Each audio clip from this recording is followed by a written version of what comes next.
Subscribe करिए हमारे channel target UP TET CTET को और बेल आइकन को दबाइए। हेलो फ्रेंड्स, मैं रेनू स्वागत करती हूँ आप सभी भावी अध्यापक एवं अध्यापिकाओं का आपके अपने channel target UP TET CTET में। दोस्तों, आज की इस वीडियो में हम आपके बाल विकास यानी कि सीडीपी के टॉप 30 क्वेश्चंस को पढ़ने वाले हैं जो आपके एग्जाम के लिए बहुत बहुत महत्वपूर्ण है। आप लोग का पूरा बाल विकास मैंने chapter wise hand written notes में आपको प्रोवाइड करा दिया है। सारे के सारे चैप्टर्स को मैंने खुद अपने हाथों से लिख करके नोट्स बनाया है। उसकी लिंक आपको डिस्क्रिप्शन बॉक्स और कमेंट बॉक्स में मिल जाएगी, तो पूरी वीडियोस को भी आप देख सकते हैं और अच्छे से उनका नोट्स भी बना सकते हैं। तो चलिए स्टार्ट करते हैं दोस्तों। वीडियो के स्टार्ट करने से पहले प्लीज वीडियो को शेयर कर दिया करें। हमारे जितने भी भाई बहन जो पार्ट टाइम जॉब करते हैं, जॉब के साथ साथ अपनी तैयारी कर रहे हैं, शिक्षक बनने के सपने को पूरा करना चाहते हैं, तो उन सभी से मेरी यही रिक्वेस्ट है कि आप लोग सारी वीडियोस को भी देख डालिए। जो अगर आपने पहले की वीडियोस को नहीं देखा है, हर रात 8 बजे मेरी वीडियोस आती हैं, तो आप लोग रात को 8 बजे जरूर वीडियोस को देखा करिए। आपको लाइव क्लास वहां पर मिलती है, तो इससे क्या होता है कि आपकी जो तैयारी है वो और अच्छे से हो पाती है, क्योंकि वहां पर आप देखते हो कि किस तरीके से आपसे कितने लोग आगे हैं और अभी कितने लोग आपसे पीछे हैं। तो आपको आगे वालों पर ध्यान देना है, आपसे कितने लोग और आगे हैं। तो इसलिए दोस्तों, जब ऑनलाइन आप पढ़ते हो, लाइव क्लास लेते हो, तो आपको समझ में आता है कि आप कितने पानी में हो या आपकी तैयारी कितनी बेहतर चल रही है। तो इसलिए आप लोग रात को 8 बजे जरूर टाइम निकाल करके, आधे घंटे का टाइम, 20-25 मिनट का टाइम आप निकाल करके अगर आओगे तो आप ही की तैयारी बेहतर होगी। तो डिस्क्रिप्शन बॉक्स, कमेंट बॉक्स में सारे विषयों की लिंक ऑलरेडी मैंने बताया कि दे दिया, तो आप जरूर चेक कर लीजिएगा वीडियो के खत्म होने के बाद। तो क्वेश्चन नंबर 1 है, अधिगम का क्रिया प्रसूत अनुबंधन सिद्धांत किसने दिया था? या अधिगम का क्रिया प्रसूत अनुबंधन सिद्धांत द्वारा दिया गया था। किसके द्वारा? पाउलो के द्वारा, थॉर्नडाइक के द्वारा, टॉलमैन के द्वारा या स्किनर के द्वारा। तो पाउलो ने क्या दिया था? शास्त्रीय अनुबंधन का सिद्धांत दिया था। थॉर्नडाइक ने, आप सभी लोगों को पता है, प्रयास एवं त्रुटि का सिद्धांत दिया था। प्रयास एवं भूल का सिद्धांत भी उसको हम कहते हैं। पाउलो ने किस पर प्रयोग किया था? कुत्ते पर किया था। थॉर्नडाइक ने किस पर प्रयोग किया था? बिल्ली पर प्रयोग किया था। और दोस्तों यहाँ पर देखिए, जो क्रिया प्रसूत अनुबंधन का सिद्धांत है ये दिया था स्किनर ने, और इन्होंने चूहे और बिल्ली दोनों पर प्रयोग किया था, लेकिन मुख्य रूप से इनका जो प्रयोग है वो चूहे पर ही आया है। तो यहाँ पर ऑप्शन नंबर डी जो है ये सही हो जाएगा। तो क्रिया प्रसूत अनुबंधन का सिद्धांत किसने दिया था? स्किनर ने दिया था। स्किनर ने भी यही चीज कही थी कि बार बार जब हम किसी क्रिया को, किसी काम को बार बार जब हम करते हैं, तो बार बार करने से क्या होता है, उसमें परिपक्वता आ जाती है। हम कोई भी काम नॉर्मली अगर ले लेते हैं, घर के कामों में ही अगर हम रोज रोज काम को करते हैं, तो एक स्पीड हमारी बन जाती है किसी भी काम को करने की। जो सिलाई करने वाला व्यक्ति होता है, एक दिन में वो बहुत तेजी से नहीं सिलने लगता है। तो दर्जी है, वो दर्जी एक दिन में नहीं बन जाता है। जो मिस्त्री है, वो मिस्त्री एक दिन में नहीं बनता है। इंजीनियर एक दिन में नहीं बनता है, और डॉक्टर भी एक दिन में नहीं बनता है। सबको प्रैक्टिस करनी पड़ती है, बार बार प्रैक्टिस करनी पड़ती है, और काम को बार बार करने के बाद ही व्यक्ति उसमें अच्छा कर पाता है, परफेक्ट बनने की कोशिश कर पाता है या परफेक्ट बन पाता है। तो इस तरीके से यहाँ पर बार बार क्रिया को करने पर परिपक्वता आ जाती है। यही स्किनर ने अपनी थियरी में बताया है। अब दोस्तों आगे बढ़ते हैं क्वेश्चन नंबर 2 पर। मानव विकास डैश है, मात्रात्मक, गुणात्मक, कुछ सीमा तक अमापनीय या फिर ए और बी दोनों। तो जो मानव का विकास होता है, जैसे जो भी बच्चा छोटा होता है, धीरे धीरे वो बड़ा होता है जन्म के बाद, तो उसका शारीरिक विकास भी होता है, यानी कि वो उसकी लंबाई कितनी बढ़ रही है, कितना सेंटीमीटर या कितना मीटर वो बढ़ रहा है, तो ये उसकी मात्रा हो गई। लंबाई क्या हो गई? मात्रा हो गई। और गुणात्मक, उसकी बुद्धि किस तरीके से बढ़ रही है, उसका मानसिक विकास किस तरीके से हो रहा है, उसकी सोचने समझने की क्षमता किस तरीके से बढ़ रही है, किस तरीके से आगे बढ़ रही है। तो मात्रात्मक और गुणात्मक दोनों ही होता है व्यक्ति का विकास। तो यहाँ पर ऑप्शन नंबर डी जो है, ए और बी, ये दोनों राइट आंसर हो जाएगा। तो यहाँ पर ऑप्शन डी सही हो जाएगा।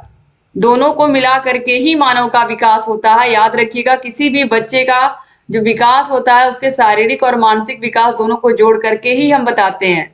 क्वेश्चन नंबर 3 है, एक कक्षा में व्यक्तिगत विभिन्नताओं के क्षेत्र हो सकते हैं, सीखने के, रुचियों के, चरित्र के, या इन सभी के। तो एक ही कक्षा में अगर 30 बच्चे हैं एक क्लासरूम में, तो उसमें कुछ बच्चे हो सकता है बहुत जल्दी सीख जाते हो, कुछ थोड़ा कम, और कुछ को आपको बहुत टाइम लगता होगा सिखाने में।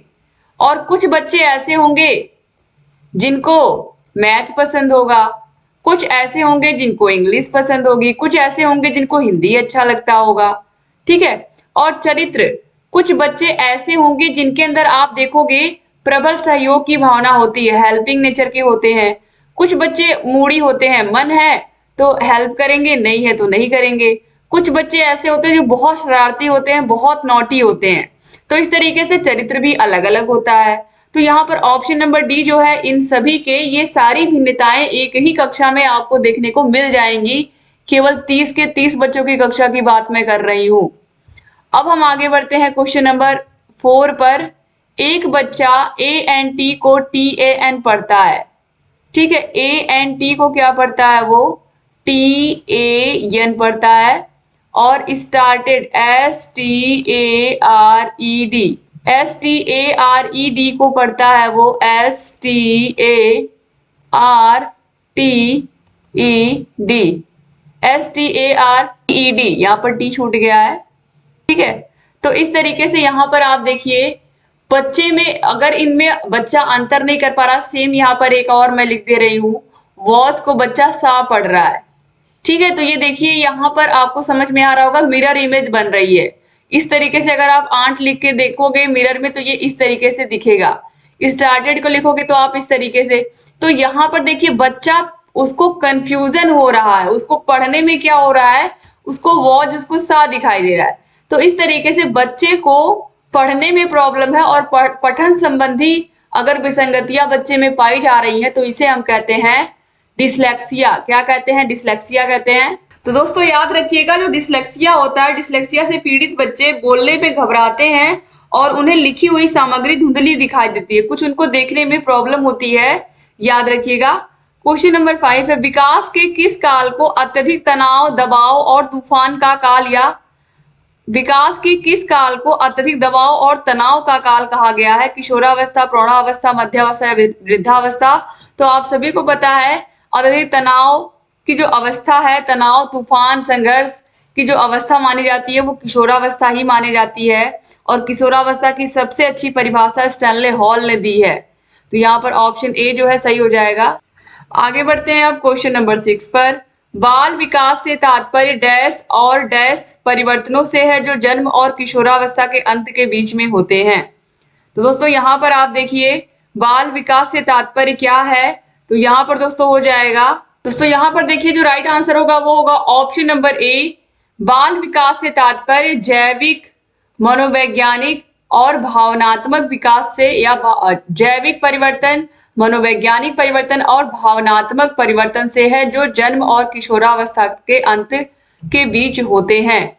तो जैविक परिवर्तनों का मतलब कि बच्चे धीरे धीरे जब बड़े होते हैं, जब वो बाल्यावस्था से किशोरावस्था में आते हैं तो उनके हार्मोन चेंज होते हैं, ठीक है।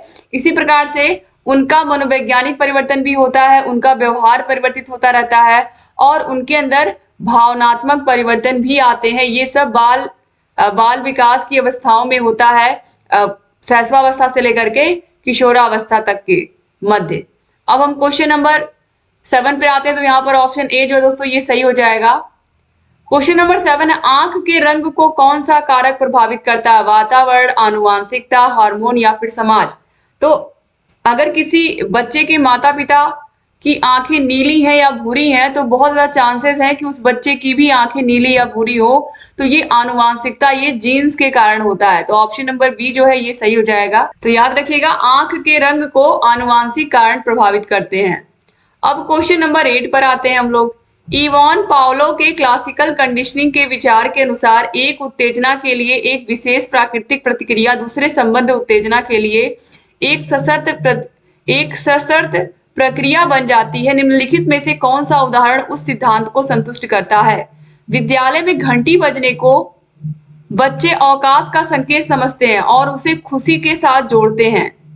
जब शिक्षक हाथ उठाता है तो बच्चे चुप्पी बनाए रखते हैं। दौड़ के अंत तक पदक प्राप्त करने की उम्मीद रखने वाले बच्चे, या कक्षा में पूछे गए सही उत्तरों के लिए स्टार स्टिकर प्राप्त करने वाले बच्चे। तो दोस्तों यहाँ पर आप देखिए जो सबसे अच्छा यहाँ पर रिलेट कर पा रहा है यहाँ पर पावलो के क्लासिकल कंडीशनिंग थ्योरी से, वो है ऑप्शन नंबर ए। विद्यालय में घंटी बजने को बच्चे अवकाश का संकेत समझते हैं और खुशी के साथ उसे जोड़ देते हैं कि जब घंटी बजती है तो बच्चों को खुशी का एहसास होता है, जैसे कि पावलो के प्रयोग में जब घंटी बजती थी तो कुत्ते को खाना दिया जाता था और उसके मुंह से लार निकलती थी। और ऐसा करते करते एक समय ऐसा आया, केवल घंटी बजाई गई, उसको खाना नहीं दिया गया, लेकिन फिर भी उसके मुंह से लार टपकने लगी।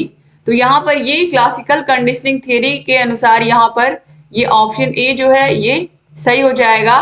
ठीक है, विद्यालय में घंटी बजने को बच्चे अवकाश का समय संकेत मानते हैं, यानी कि घंटी को उन्होंने अपनी खुशी से जोड़ दिया। किससे? खुशी से। क्वेश्चन नंबर 9 है, बाल विकास में गुणात्मक परिवर्तन की पहचान करें। वजन, दृष्टि, बाल या फिर दांत। दोस्तों यहाँ पर राइट आंसर हो जाएगा ऑप्शन नंबर ए। जन्म से लेकर के किशोरावस्था तक बालक के वजन या भार में गुणात्मक परिवर्तन देखने को मिलता है। तो ऑप्शन ए जो है ये सही हो जाएगा।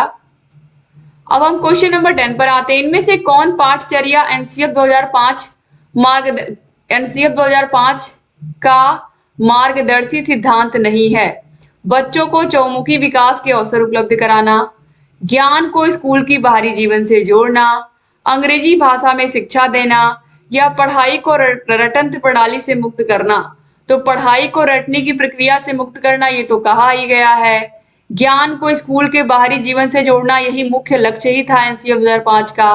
और बच्चों के चौमुखी विकास का अवसर उपलब्ध कराना बच्चों के विकास के लिए। तो ये ऑप्शंस जो है ये सब राष्ट्रीय पाठचर्या 2005 की रूपरेखा में लिखी हुई हैं, लेकिन अंग्रेजी भाषा में शिक्षा देना ये सिद्धांत नहीं है। इसीलिए ऑप्शन सी यहाँ पर क्या हो जाएगा? बिल्कुल राइट आंसर हो जाएगा। ये एनसीएफ 2005 में नहीं कहा गया है कि बच्चों को केवल अंग्रेजी भाषा में शिक्षा दी जाए, क्योंकि अंग्रेजी हमारे देश की भाषा नहीं है, ये आप लोगों को पता है। लेकिन अब ये ग्लोबल लैंग्वेज बन चुकी है, हर देश में बोली जाने वाली भाषा है, ये हम कह सकते हैं। लेकिन अंग्रेजी भाषा में शिक्षा दी जाए ऐसा एनसीएफ 2005 में नहीं कहा गया है। अब क्वेश्चन नंबर 11 पर आते हैं। आपको अपनी कक्षा में 2 मंदबुद्धि बच्चों को बैठाने के लिए बोला गया है। आप प्रधानाध्यापक को उन्हें किसी और कक्षा में जो कि मंदबुद्धि बालकों के लिए विशेष रूप से चिन्हित है में बैठने के लिए बोलेंगे। उन्हें अपने विद्यार्थी के रूप में ग्रहण करने से इनकार करेंगे। ऐसे विद्यार्थियों को सिखाने की तकनीकी सीखेंगे या उपरोक्त में से कोई नहीं। अगर प्रधानाध्यापक ने आपकी कक्षा में 2 बच्चों को ऐसे बच्चों को भेज दिया है जो मंदबुद्धि बालक हैं, तो ऐसे बच्चों को आप ये नहीं कह सकते हैं कि चिन्हित करने के बाद आप ये नहीं कह पाएंगे कि इन बच्चों को ऐसी कक्षा में आप बैठाइए जहां पर मंदबुद्धि बालक बैठते हैं, ये आप नहीं कह सकते हैं। ठीक है, तो यहाँ पर हमें क्या करना पड़ेगा? हमें ऐसे बच्चों को पढ़ाने के लिए हम ऐसी तकनीकों को सीखेंगे जिससे आसानी से हम मंदबुद्धि बालकों को पढ़ा पाएं। तो टीचर को अपनी तकनीकी और अच्छी करनी पड़ेगी, अपनी स्किल और अच्छी करनी पड़ेगी, ताकि वो इन बच्चों को भी क्या कर पाए? पढ़ा ले। ठीक है, तो इसीलिए टीचर्स को हमेशा अपडेट होना पड़ता है टाइम के अकॉर्डिंग, क्योंकि कुछ ना कुछ आपके सामने हमेशा चैलेंजेस आएंगे। हर साल जब नया सेशन आता है, नए बच्चे आते हैं, तो आपको कुछ ना कुछ चैलेंज का सामना करना ही पड़ता है। ठीक है, तो इसलिए शिक्षक के लिए आवश्यक है कि अगली बार अगर फिर कुछ बच्चे आते हैं तो अगर उन्होंने तकनीकी सीख ली है इन बच्चों को पढ़ाने की, तो आगे फिर पढ़ा पाएंगे। क्वेश्चन नंबर 12 है, सीखना है व्यवहार में परिवर्तन, अनुभव तथा अभ्यास का परिणाम, व्यवहार में अपेक्षाकृत स्थायी परिवर्तन या उपरोक्त सभी। तो राइट आंसर ऑप्शन डी हो जाएगा, उपरोक्त सभी। ये सभी सीखना या अधिगम के अंतर्गत ही आते हैं। तो अधिगम या सीखना सतत रूप से चलने वाली प्रक्रिया है और यह सार्वभौमिक प्रक्रिया जो जन्म से प्रारंभ होती है और मृत्यु पर्यंत तक ये क्या रहती है? चलती रहती है। ठीक है, तो याद रखिएगा। आगे बढ़ते हैं हम। तो यहाँ पर सीखने में जो मुख्य रूप से 2 चीजें होती हैं, पहला होता है परिपक्वता और दूसरा होता है पूर्व अनुभव से प्राप्त परिणाम। क्वेश्चन नंबर 13 है, निम्नलिखित में से कौन सी मानसिक मंदता मेंटल रिटार्डेशन की विशेषता नहीं है? निम्नलिखित में से कौन सी मानसिक मंदता की विशेषता नहीं है? तो बुद्धिलब्धि आईक्यू का 25 से 70 के मध्य होना, धीमी गति से सीखना एवं दैनिक जीवन की क्रियाओं को ना कर पाना, वातावरण के साथ अनुकूलन में कठिनाई या अंतर व्यक्तिक संबंधों का कमजोर होना। तो मानसिक मंदता की विशेषता इसमें से कौन सी नहीं है, हमें ये बताना है। दोस्तों यहाँ पर राइट आंसर हो जाएगा ऑप्शन नंबर डी, अंतर व्यक्तिक संबंधों का कमजोर होना। ये मानसिक मंदता की विशेषता नहीं है। पुअर इंटर पर्सनल रिलेशन, इसका कोई लेन देन नहीं है मानसिक मंदता से। ठीक है, तो यहाँ पर ये सही हो जाएगा। इसके बाद क्वेश्चन नंबर 14 पर अगर हम आते हैं, बालकों के व्यवहार का वैज्ञानिक अध्ययन किया जाता है बाल मनोविज्ञान में, शिक्षक मनोविज्ञान में, किशोर मनोविज्ञान में से कोई नहीं। तो बालकों के व्यवहार का वैज्ञानिक अध्ययन हम बाल मनोविज्ञान में ही करते हैं, सीडीपी में ही करते हैं, ये तो आप लोगों को पता ही है।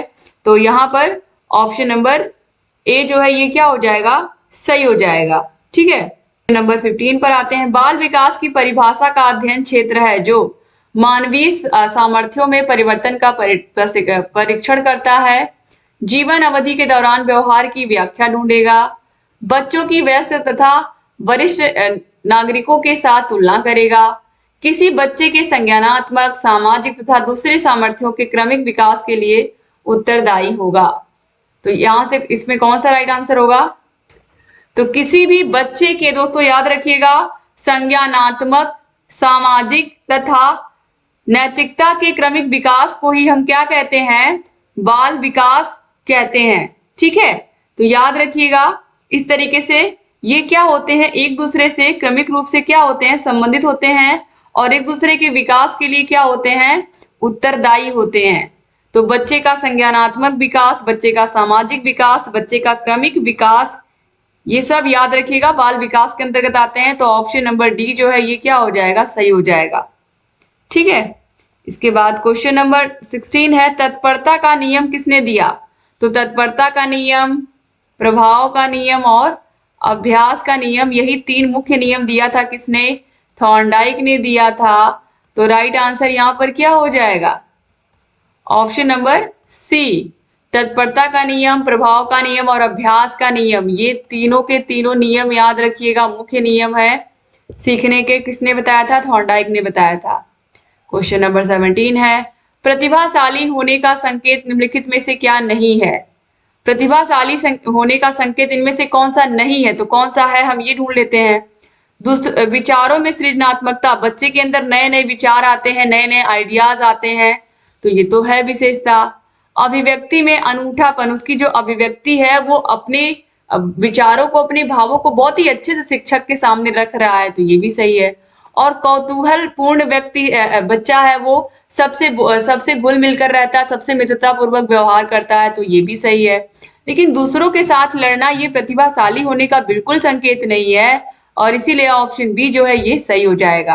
क्वेश्चन नंबर 18 है, निम्न में से कौन सा शिक्षण अधिगम का स्तर नहीं है। विभेदीकरण स्तर, स्मृति स्तर, चिंतनशील स्तर या फिर समझ स्तर।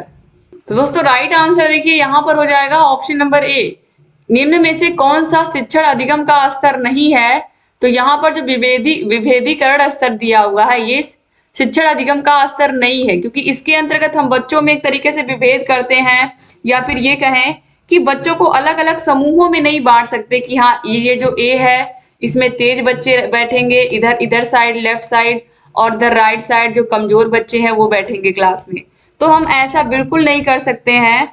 तो यह छात्रों को बुद्धिलब्धि के आधार पर छोटे छोटे समूहों में बांटने की एक प्रक्रिया है, तो यहाँ पर इसको हम बिल्कुल सही नहीं मानते हैं। तो ऑप्शन ए जो है ये सही हो जाएगा। ठीक है, तो ये शिक्षण अधिगम का स्तर नहीं है, बाकी स्मृति स्तर, चिंतनशील स्तर, समझ स्तर ये सब है। क्वेश्चन नंबर 19 है, किस अधिगम मनोवैज्ञानिक ने बाल अधिगम विकास में पुरस्कार को महत्व नहीं दिया है। पाउलो ने, स्किनर ने, थॉर्नडाइक ने या फिर गुथरी ने।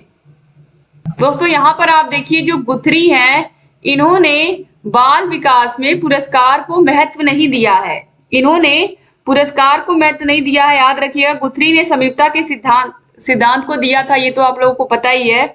और उनके अनुसार उद्दीपक एवं अनुक्रिया के मध्य अनुबंधन पुनर्बलन यानी कि पुरस्कार के आधार पर नहीं बल्कि समीपता के आधार पर होता है। जबकि जो थॉर्नडाइक है, पाउलो हैं और स्किनर है, इन्होंने अधिगम क्षमता को प्रभावित करने वाले कारकों में पुरस्कार को महत्वपूर्ण माना है। लेकिन गुथरी ने अपने समीपता के सिद्धांत के आधार पर यह बताया है कि बाल विकास में पुरस्कार का बहुत ज्यादा महत्व नहीं है। तो ऑप्शन डी जो है सही हो जाएगा। क्वेश्चन नंबर 20 है, बाल विकास से तात्पर्य डैश डैश और डैश परिवर्तनों से है जो जन्म और किशोरावस्था के अंत तक होते रहते हैं। तो भी आप लोगों ने देखा है कि जैविक परिवर्तन यहाँ पर जैविक हो जाएगा, फिर यहाँ पर मनोवैज्ञानिक परिवर्तन हो जाएगा, और यहाँ लास्ट में भावनात्मक परिवर्तन से है जो जन्म से लेकर के किशोरावस्था तक चलता रहता है। तो ऑप्शन ए जो है सही हो जाएगा। क्वेश्चन नंबर 21 पर आते हैं। सीखने के नियम किसने दिए हैं? तो सीखने के 3 नियम दिए हैं किसने? थॉर्नडाइक ने। कौन कौन से? अभी मैंने आपको बताया है।